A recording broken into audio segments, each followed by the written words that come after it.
Ball facts. Jello was out training with Melo in Detroit and playing against some of the players that was on that team. And I think Jello got a good feeling. He belongs in the NBA playing against some of those NBA players. I'll say it like this. I was teammates with Liangelo. Okay. People think he can't hoop. Right. He can hoop. He can ball. He just got that stigma from that. It's all about a reputation, bro. Right. They put a label on you and it just stick. It's so hard to shake that reputation Right. once you got one. You know what I'm saying? Right. And so like people think, okay, like he just the brother that's not gonna make it. Right. If you just put him in a gym full of hoopers, bro, Right. Kill. he ain't gonna be the worst player in the gym. I can promise you that. That's crazy. Like he can hoop, bro. You know what I'm saying? Yeah. And that's all he wants is just a shot at it. Currently, as we are speaking, guys, the Orlando Magic are taking a look at J. Cole. J. Cole, yes, the rapper, the great lyricist. But if you look up his highlights on what he did in Africa, it's just sad. The guy looked extra stiff. The guy looked like he wasn't producing. And that's in a no-name league. If you send Liangelo to that league, he is going to kill. He's going to dominate. It's not going to be a question of is he the best on the team? He's going to be the best in the league. Now, those are facts. So if they're giving J. Cole these workout tryouts because of clout alone, that is going to end the argument that people use against Liangelo, saying clout isn't enough for him to get workouts. He shouldn't be invited to these places just off of clout. It's happening, ladies and gentlemen. So happens that Liangelo has the clout and the skill, but we're just talking about that argument alone. That shows you that teams are still a business. The bottom line is the money. A championship without money would mean nothing. Of course, we know championships bring money, but J. Cole practicing for an NBA team lets you know that it's still a business.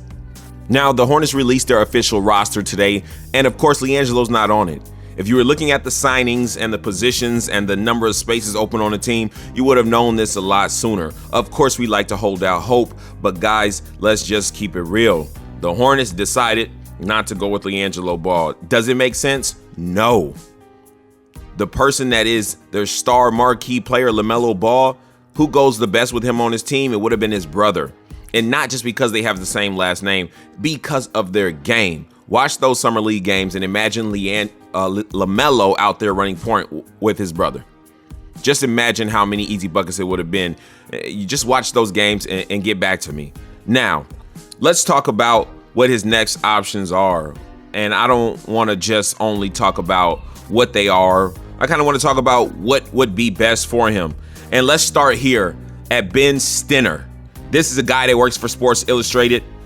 And he said that the Suns should take a look at Liangelo Ball. Yes, he said the Suns did a great job with Cameron Payne. They gave Liangelo a look in 2018, and why don't they try it again? That's what he said. Now, I also heard that the Suns had a good scouting report on Liangelo Ball. Now, I don't know and that was kind of at the beginning of his summer league. By the end of it, he had some more questionable games, so maybe the scouting report looked a little worse. But like I said before, if J. Cole can get one workout in the NBA, Liangelo should be working out for every team in the NBA. Teams that have so many superstars that they don't have depth, he could go work out for those teams. He could work out for teams that are on the horizon, like Houston. You know, they got a lot of young talent. I mean, it's endless. Who couldn't use a shooter who is strong, athletic, stamina, is going to play defense on every possession, is going to work hard, is going to bring grit to your team? There's so much, lollygag players in the league. You need those hard-nosed players like a Liangelo Ball. He would fit good so many places. Now, I said earlier that the NBA, the bottom line is the business. The bottom line is the money. So then the question would be, well, why don't they just get Liangelo if that's really the truth? You say they're trying out J. Cole because of Clout and he can bring money. Well, then why don't they give Liangelo a shot? Well, guys, someone is going to give him a shot. But I'm letting you know why his shot has been delayed. It's because of the Lavar Ball prophecy. When that Lavar Ball prophecy comes to pass, there's going to be so much more credibility to the things that Lavar is spreading and saying, talking about ownership. You got that right. And not just taking the check and letting them make 90% and you make 10%. And whatever that is, whether it's a sports drink, a shoe, a college game, The message that Lavar Ball was spreading to the masses in the USA is your children and you are equity. You are the assets, and you should profit the most off of it yourself. That's a dangerous thing in this country. Let me show you how this works, guys. Lavar Ball gives an interview. He says he talks about 100 different subjects, but they're going to take 20 subjects that are the juicy ones that they believe that they can take on TV and debate about. So he spoke about all these good things, but the thing they're going to take away is he said that his son was better than Steph Curry. Let's put that on Front Street and let's talk about how that puts a target on his kid's back. And they keep on doing this and keep on doing it. And now everyone in their mind subconsciously thinks, wow, Lavar's putting a target on his kid's back. They made you think that. They put the narrative out there. These NBA players would have never even heard what Lavar said unless the media put that out there. And you believe that Lavar put the target on his kid's back. Do you know how much editing and censoring goes into the media? Do you know how much planning they have about what they put out and the narrative they want to happen? They focus and put a spotlight on Lavar Ball's confidence in his children and put their take on it as being cocky and putting a target on his back to make you want Lavar to shut up so that you miss the other things that he's saying. The things that makes people say, why are those college students not making money? Didn't happen till Lavar Ball, ladies and gentlemen. And they don't want any more things like this to spread. They would hate for these college athletes to get out of college and say, you know what? I just made this money in college. I'm going to do my own shoe. The Ball boys did it. That's what they don't want. Remember, they took LaMelo off the draft boards when he went out of the country. When LaVar pulled LaMelo out of school and they left, the NBA said, okay, that's it. Close the door on the Ball family. Only Lonzo gets in, no one else. It would have to take, in their eyes, a miracle. In their eyes, a superstar level player to let another Ball brother in. Because superstars bring more money. They bring more attention to the NBA. It brings growth. Superstars are so valuable to the NBA. And they had written the Ball brothers off and said, that's it. But LaMelo came like a phoenix, raging in Australia, selling out stadiums. He brought the NBL so much money, so many viewers, sold so many jerseys, made so many incredible plays that they were like, okay, let's take this one. Let's make sure the father doesn't have a platform again. Let's try not to give him as many interviews. Let's try to play him down now, but let's get his son. So what I'm saying to you guys, if your last name is Ball, you're held to a higher standard in order to get into the NBA, because what you come with is you come with a father who is spreading ownership. When's the last time you seen an NBA commercial saying, do your own, get it your own way, ownership? No. They want you to sign with their sponsors, the Nikes, the Adidas. It's plain and simple.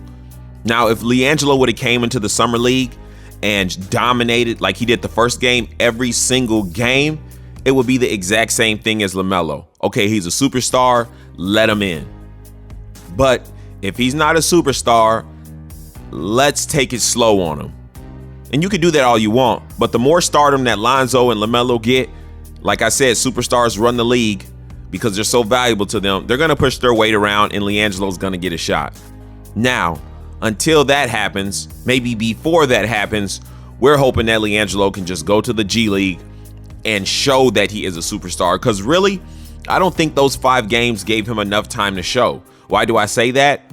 Because even though he had a bad shooting percentage and things like that, there was a lot more factors to it. He was coming off the bench. He was only getting 17 minutes.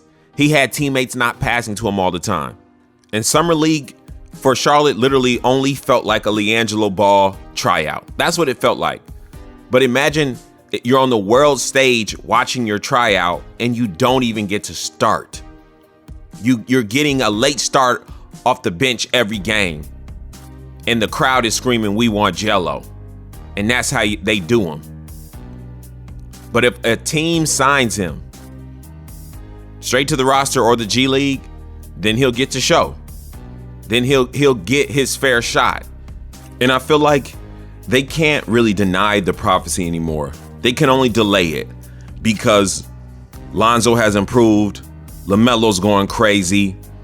Like, their only gun they have is the same scenario that they set up before, the same narrative that when LaVar talks, it's bad for his kids. That's what they put out there. And some would say, but LaVar was doing the talking. Who asked the questions and who had the selective editing and showed you what he said on TV?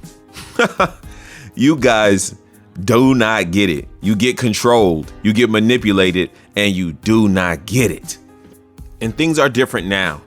Now that I can come on here and have a platform like Ball Facts, that Liangelo can have millions of followers on IG. LaVar can have 1 million followers on IG.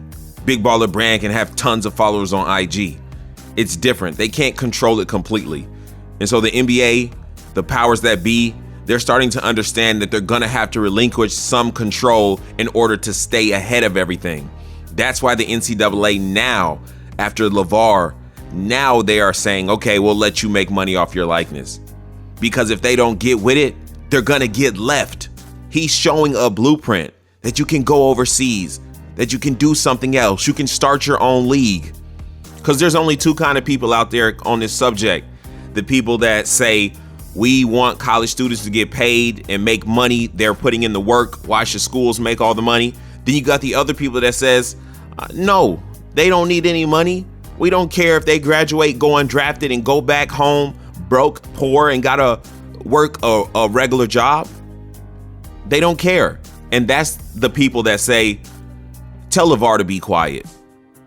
Be quiet, LaVar. All we want to see is your sons play. We don't want any other message spread, even if it helps society. Then you got people that says, man, let him talk. He encourages me to invest in my kids more. He encourages me to maybe own something, to start something with my family. When you do things with family, ladies and gentlemen, it turns into generational wealth. Everybody in the comment section that says, Triple B's suck, get out of there, blah, blah, blah.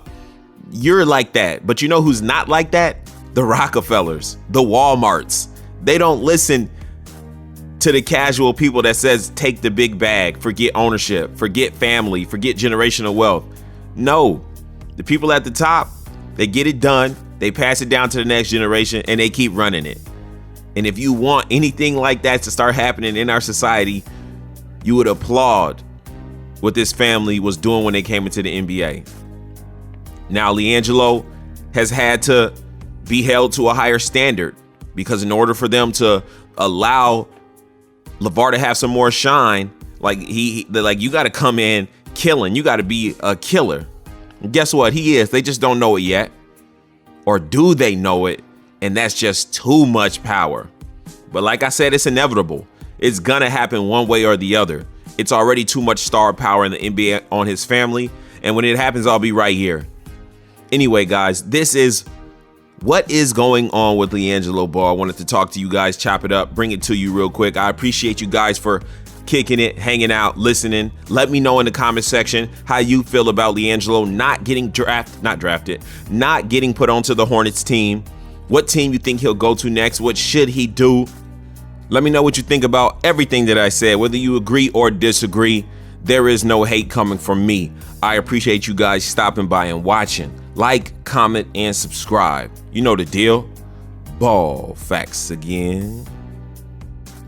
Peace.